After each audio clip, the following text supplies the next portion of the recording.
पहली बात, आप उसके साथ सहभागिता रख सकें और उसके महिमा कर सकें। लाइफ इज ए स्ट्रगल, ये उन लोगों के लिए है जो अपनी बुलाहट से भटक चुके हैं।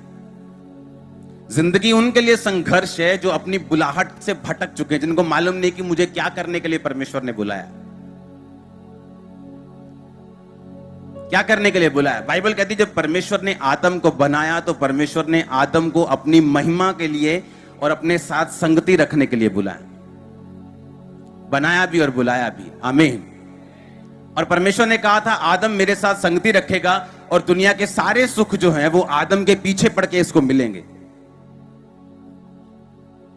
आज इंसान अपने बिजनेस में, अपने काम में, अपने जो दुनिया के अफेयर्स हैं उनमें इतना बिजी है, वो अपना मेजर काम करना भूल गया, जिस काम के लिए एक्चुअली वो पैदा हुआ था वो भूल गया। और इसीलिए उसे लगता है life is a struggle, marriage is a struggle, finance is a struggle, job is a struggle, business is a struggle. उसको कुछ भी पूछ लो उसके लिए सब स्ट्रगल है, सब मुश्किल है, सब दुखी करने वाला काम है। उसके बच्चे भी उसको दुख दे रहे हैं, उसका पति भी उसको दुख दे रहा है, उसका फाइनेंस भी उसको दुख दे रहा है, उसकी जॉब भी उसको दुख दे रही, क्योंकि वो मेन काम करना जो उसका था वो भूल चुका है। आपको होमवर्क दिया जाता है जब आप बच्चे होते हैं, और जब होमवर्क आप नहीं करते तो आपका टीचर आपको मारता है, आपको करेक्ट करता है, आपको 0 देता है, आपको डांटता है, हाँ या ना। अगर आप परमेश्वर के स्टूडेंट हैं, उसके बच्चे हैं, उसके बनाए और बुलाए गए हैं, तो आप जो भी क्यों नहीं हो, आप रिक्शा वाला से लेके आप राजा की पदवी तक हो सकते हैं। हर एक बंदे के लिए परमेश्वर ने एक होमवर्क ठहराया है, एक काम ठहराया है। और जब आप उस काम को कर लेते हैं तब परमेश्वर का वो वचन आपकी लाइफ में पूरा होता है कि जब तू मेरे धर्म और राज्य की खोज करेगा दुनिया की सारी वस्तुएं तुझे पीछे पड़ के मिलेंगी।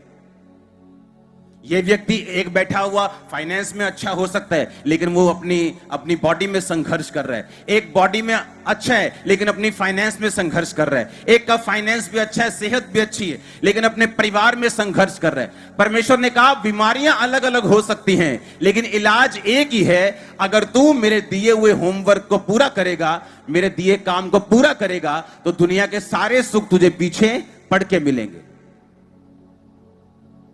आमीन। अब पाप में रह के आप उसके होमवर्क को पूरा कर सकते हैं क्या? आपको होमवर्क पूरा करने के लिए परमेश्वर तरीके भी देगा, वो आपको सिखाएगा भी कि आपने होमवर्क को पूरा कैसे करना है। एक टीचर जब बच्चे को होमवर्क देता है, काम देता है करने के लिए, वो पहले उसको सिखाता है कि बेटा ए ऐसे लिखना है, बी ऐसे लिखना है, गिनती ऐसे करनी है, छोटी एबीसी ऐसे लिखनी। पहले वो उसको सिखाता है और फिर बोलता है अब घर से करके आना। आमीन। वैसे ही परमेश्वर भी जब आपको होमवर्क देता है वो आपको सिखाता भी है, वो आपको समझाता भी है कि अपने होमवर्क को, अपने काम को, अपनी बुलाहट को जो मैंने तुम्हें दी है उसे कैसे पूरा करना है। क्योंकि लोगों को लगता है कि अगर मैं प्रचार करूंगा तो परमेश्वर का फायदा है, इसमें परमेश्वर के किंगडम का फायदा है। ऐसा नहीं है, ये आपका होमवर्क है उसकी महिमा करनी, इसमें आपका फायदा है। अगर आप नहीं करेंगे तो कोई ना कोई तो परमेश्वर करवा ही लेगा किसी ना किसी से, लेकिन आपकी बरकत रुक जाएगी।